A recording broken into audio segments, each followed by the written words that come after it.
Welcome to Blue Talks.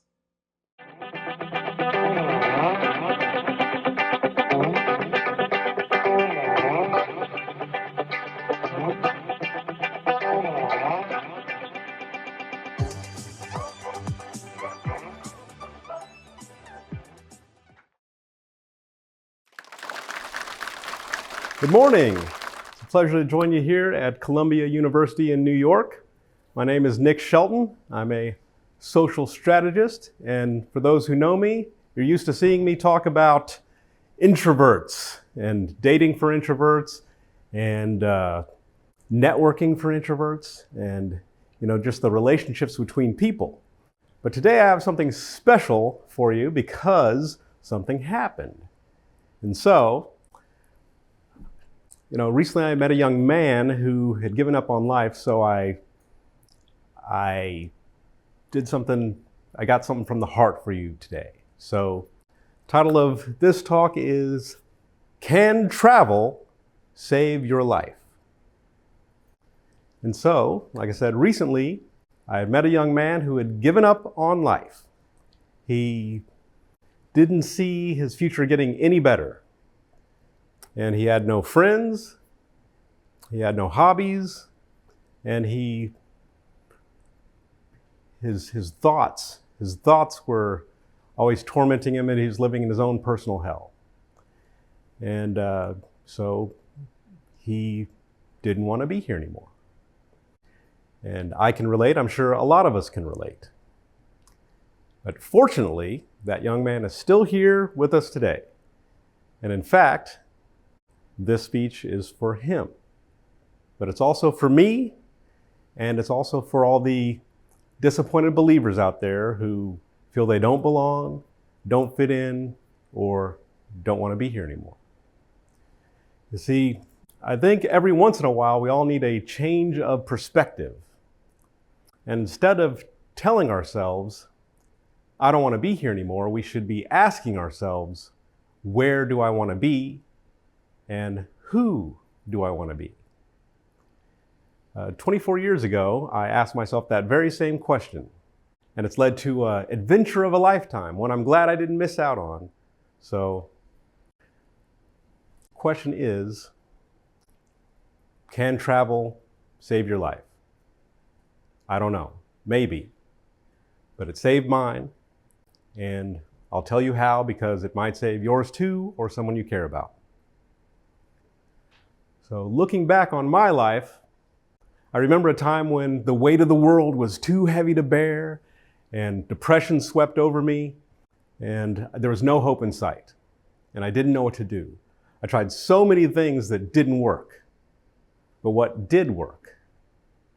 What worked was, one day I made a decision. I decided that instead of just changing myself, I was going to change my environment.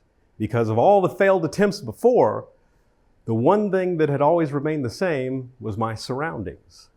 So I chose to step out into the unknown, into the world. And what I didn't know was that one little step would lead to a transformative journey and a lifelong passion that's kept me going ever since. So, today, I stand before you not just as a traveler, but as a messenger, because my journey has been so much more than just a collection of stamps and a passport. It's been an odyssey of self-discovery, a pilgrimage of the soul. So, how did travel ease my depression and fix my lack of direction? And so we're going to start off with love. Love. Now for me, love only existed in postcards, poetry, and the movies. It didn't exist in real life. It wasn't until I started traveling that I observed love amongst the strangers around me. And then after I got to know myself better, I discovered how I operate in and within the world and I began learning how to love myself. And eventually, I mastered love enough to turn it outward, and I graduated from learning to love myself to learning how to love other people and receiving love in return. Because the relationships we build out on the road are unlike any other. Some may last a day, others a lifetime, but each one leaves a mark on our hearts that can't be erased.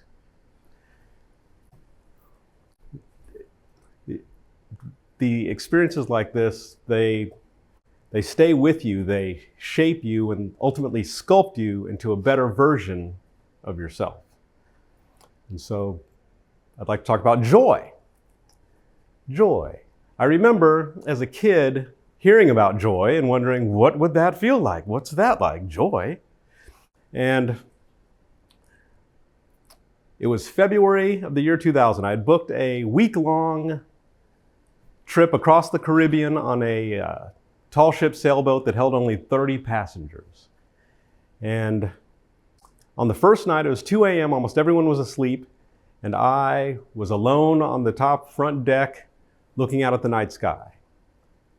And as the ship rocked and danced with the waves, I gazed up at the constellations above, and the stars looked back at me. And I felt it. Joy. And I remember thinking, I want to stay here. I want to live in this moment. I want to stay in this moment forever. But what makes moments like that so sweet is that they have to pass. They have to pass to make room for other moments to come.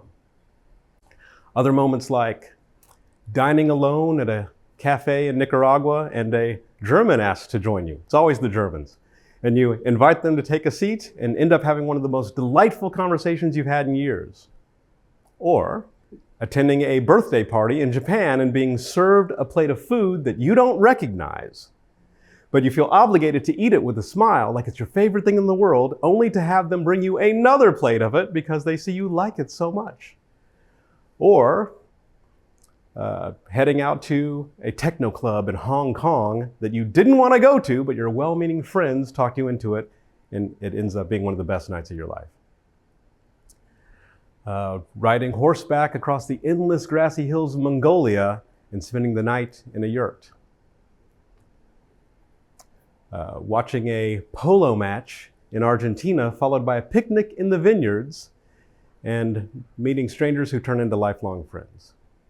Or slow dancing on a Caribbean island with someone who's way too old for you. Don't judge me. Each of these adventures reminds us about the importance and beauty of the moment, of staying in the moment. Because we're not meant to just be dwelling on the past or dreaming of the future and forgetting about what's right here in front of us right now. You know, I look at it this way. If you don't like who you are or where you are, it's time to become someone different and go somewhere new. If you change nothing, nothing changes. And on that fateful night on the sailboat, when I was looking up at the stars, I vowed that I would never go back to the person that I was before. And I haven't. I kept that promise. And if this resonates with you at all, I urge you to start planning your escape.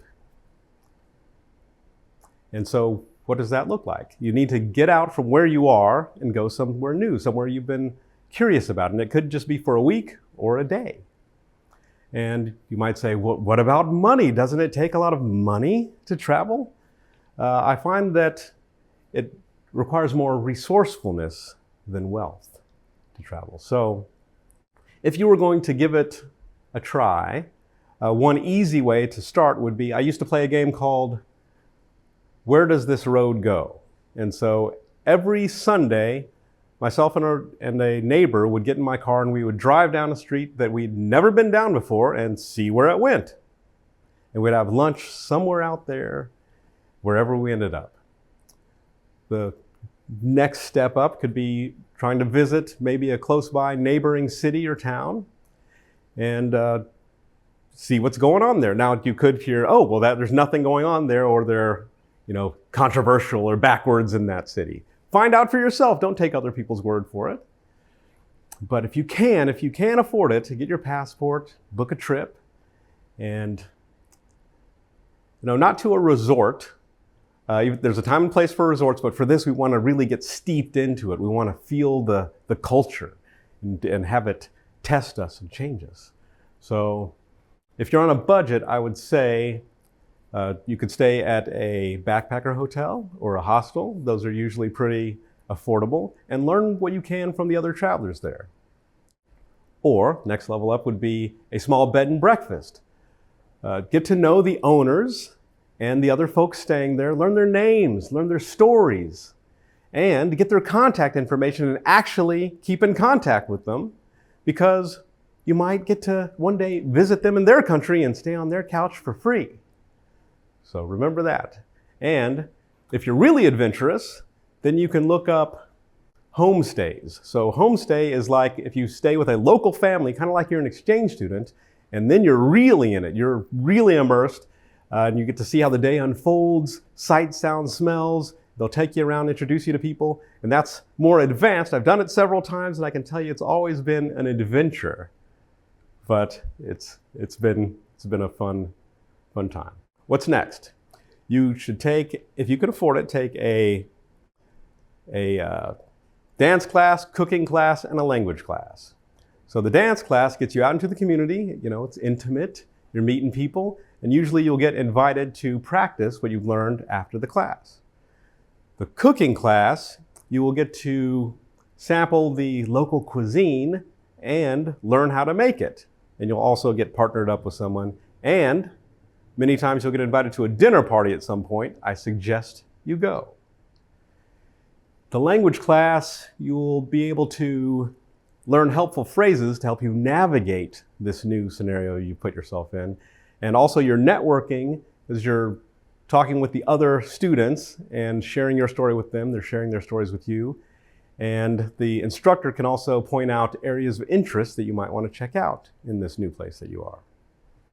I find when I do all of these things that I get a very full experience of the country, the people, and myself, learning about myself.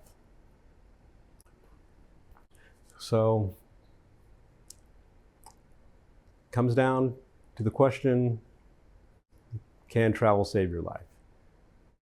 And I don't know, but it saved mine. And to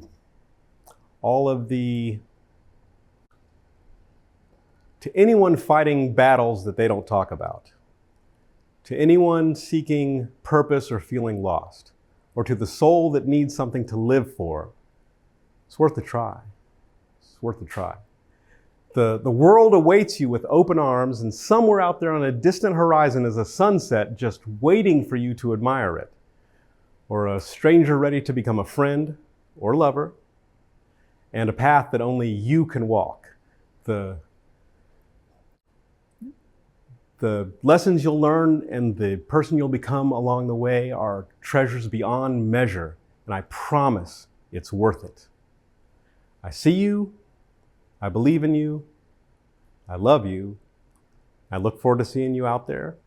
So, let the world be your teacher, let its people be your guides, and let the journey itself be your greatest adventure. Thank you.